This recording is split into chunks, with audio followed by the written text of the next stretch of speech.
My eyeliner sorcery, fiddle around with it. Funnily enough, I wing it. Also look at this right here. That's my cat at 4 o'clock in the morning deciding it would be a good time to thwack me in the face with his open claws, and I had to run to the bathroom and wash that out. There's a story for you.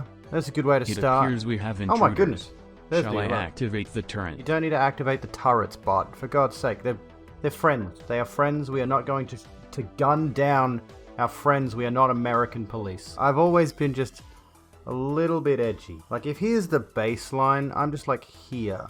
For like, if this is acceptable humor, here's like where I sit in terms of edginess. Welcome to the compound, Pixel. Welcome to the compound. This is the compound. We got Dark Souls merch. It's an underground facility. Okay, I'm hiding out from the government because I don't know about if you guys know this, but Australia is super fashy. So I dashed off to my secret underground bunker in a radioactive exclusion zone in the Australian desert. It's a place where they used to test nukes. And I reconstituted an underground bunker, and we call it the compound. So welcome. Well, I mean, there is a sex dungeon in the compound. I think it used to be a locker room for some reason, or like the radioactive shower room area thing. We put some like red curtains up and some leather straps. The whole wall of just paddles, spikes, chains. We have, like, you know that thing from Matilda, the chokey? We've got one of those, but instead of spikes, it's little electrodes that prod you in some kind of, like, sexual gratification ritual. Don't ask me how it works. I haven't actually tried it, but anyway. I always need a dungeon inside a dungeon, and that's usually the sex dungeon. Exactly. See, this is why when I played Skyrim, I love doing the Dark Brotherhood, because it ends with you having a dungeon that has a sex dungeon inside of it. Although all the participants in it are not necessarily willing, which is kind of seedy. Where do you sign up? In my Discord server. Or alternatively, you buy the producer tier of my Patreon. I added, this is a joke, okay? This is primarily a joke, but I added a $100 tier to my Patreon, and the only real benefit to it is that you get a producer role on my Discord, and you get producer credits in the intro of my upcoming videos. Which is, it's a joke. Nobody actually buy the $100 tier, because that's literally all you're gonna get.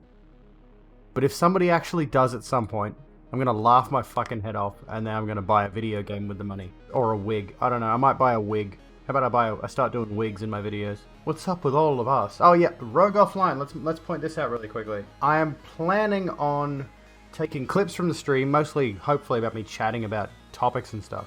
I'm gonna condense those down to like 4, 5, maybe 10-minute max clips, and they're gonna go on the channel Rogue Offline, whereas Rogue BXTCH, this one, that's going to be video essays. I'm going to be doing, I've got a whole list of topics I was going to talk about tonight, and my changes to my content section was right at the end of it, but we might as well get it out of the way now. We got 2 patrons. I don't know how you find it. This website is dreadful. Here we go. I made 4 tiers. Here we go.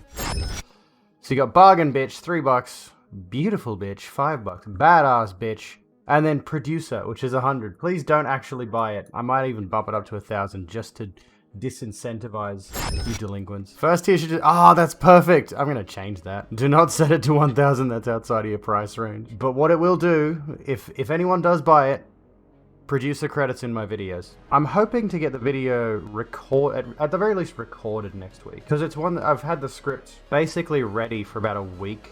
And I'm just going through it now and adding like tiny little details before I'm finally ready to actually start recording. I want to make sure I've got every detail finally laid out, because it's a different type of content to what I used to do in front of this very backdrop. I'm making jokes. I'm adding a few jokes. I've got a few jokes. I don't want to go too hard with it. Grab yourself a can of 99-cent Red Bull from Aldi. Literally the exact same recipe. But yeah, I've got a few jokes, but it's largely a not serious. I mean, it is serious. It does talk about some things that are important to me. It's a lot more of a breakdown of a larger topic. I don't know where they got flying power from. I suppose like Red Bull gives you wings. I'm sure the old can design was much more similar to Red Bull. Flying power. Oh, sort of. No, not really, actually. When we look at it, let me bring this up. There you go. That's what it used to look like. This is what it looks like now. So it's largely the same style of design. But anyway, it tastes identical. It tastes fucking identical, dude.